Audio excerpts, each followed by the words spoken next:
Chapter 2.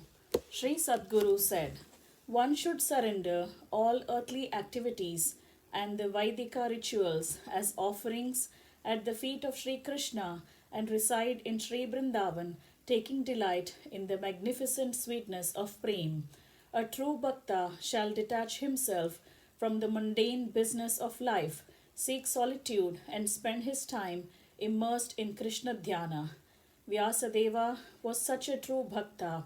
He was an adept in all shastras and led his life as a royal priest. Rejecting the love of riches and women, he took shelter in the lotus feet of Hitahari Vamsha, the most distinguished devotee of Lord Krishna. Sri Harivamsha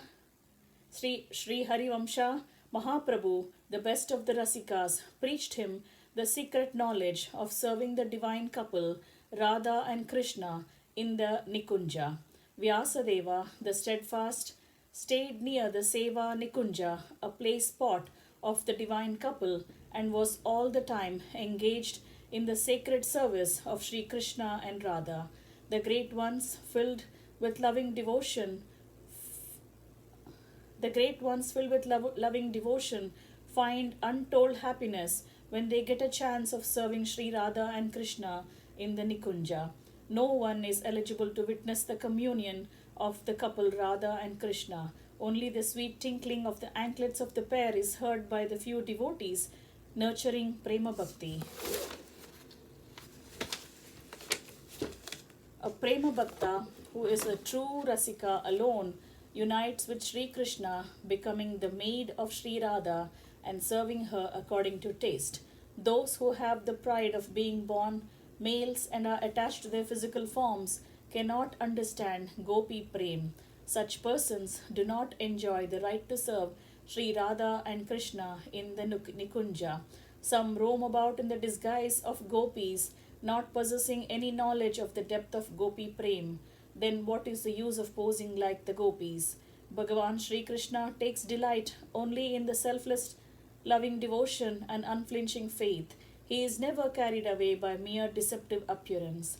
Many bhaktas who were noble Vaishnavottamas and great Rasikas assembled in a place. Assuming the roles of Lord Krishna, Devi Radha, and the gopis, they engaged in rasa dance. Once, the large-hearted Sri Vyasadeva, who had experienced the depth of Gopi Prem, came to participate in the grand festival of Sri Krishna's Rasa. The Rasa group, Rasa Mandal, had assembled on the bank of the merry Yamuna, which was illuminated by the full moon and was embraced by cool breeze. At the time, Sri Krishna danced merrily, accompanied by Radha in the midst of all gopis. Sri Krishna was wearing a garland of sylvan flowers and playing on his flute. The Lord of the Gopis was having the hue of the atasi flower and was adorned with a peacock plume. Ornaments like mekala, kankan, the shoulder rings, the necklace, and the earrings were glittering over his beautiful divine form, which was enchanting the whole world. His body was rubbed with fragrant sandal paste, and he was wearing kasturi tilak on his forehead. Sri Radha, the beloved daughter of Vrishabhanu, ever dazzlingly young, lustrous as the champaka flower, an adept in displaying different expressions during the dance, wearing tinkling golden anklets, exceedingly beautiful as to bewitch Sri Krishna himself and capable of enchanting the entire universe, danced merrily on the silver sands of the Yamuna, holding Sri Krishna's hands. When Sri Radha was thus engaged in this loving dance, forgetting the entire universe, her anklet broke and fell down with a melodious sound. Seeing that, the most fortunate Vyasadasa cut off his sacred thread and tied the anklet. Looking at this, the great Vaishnavas, who were great Rasikas, made happy exclamations. A Brahmana, who was much interested in rituals, became angry. He approached Vyasadasa and asked him as follows. The Brahmana said, "Being a Brahmana, how did you dare to do this great sin of cutting off your sacred thread to tie this anklet?" Vyasadasa said, "My sacred thread became invaluable today. My birth as a Brahmana became meaningful today. Vaishnavas like me should wear their sacred thread for this purpose only.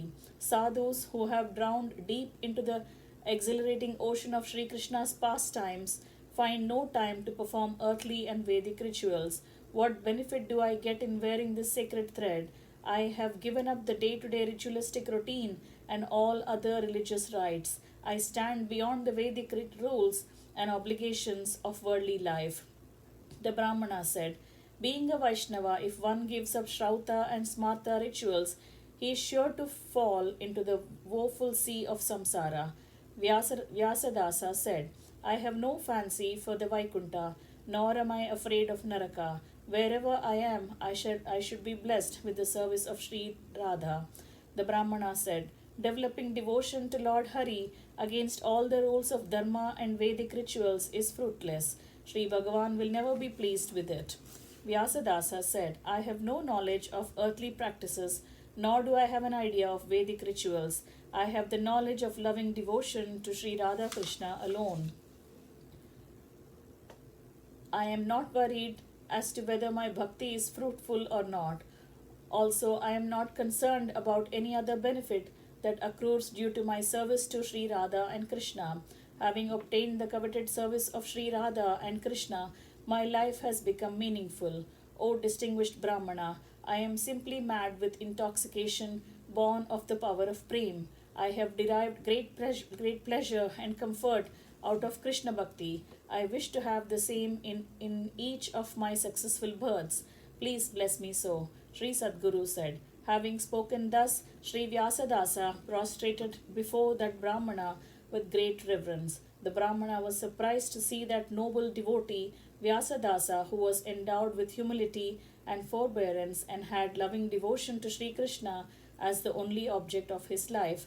Those engaged in mundane worldly affairs or in Vedic rituals cannot know fully the hearts of great men endowed with virtues. Thus ends chapter 2, entitled Shri Vyasadasa Charitam 1 of book 6 of Shri Vaishnava Samhita, composed by Shri Krishna Premi Swamigal.